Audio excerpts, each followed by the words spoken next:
Okay, well, so far so good. It's right at 10 o'clock p.m. Water has really not gone down at all. You can see it's pretty level with my dock.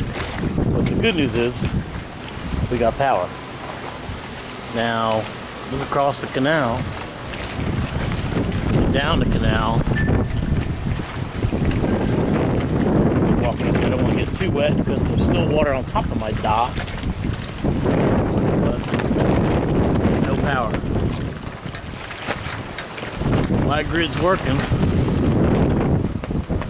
A lot of people around me do not have power. I actually had enough power to turn the boat lift back on today and raise the boat back up where it should be. Or I should have had it.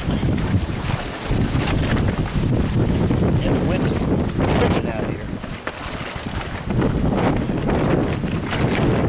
Whoa. Whole dock just moved.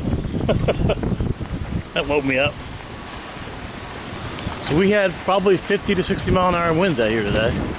And we did pretty good. Pretty happy with the outcome.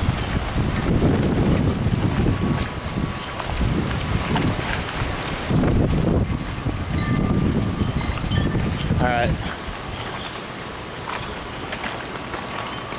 As a good friend of mine would say, enough of this.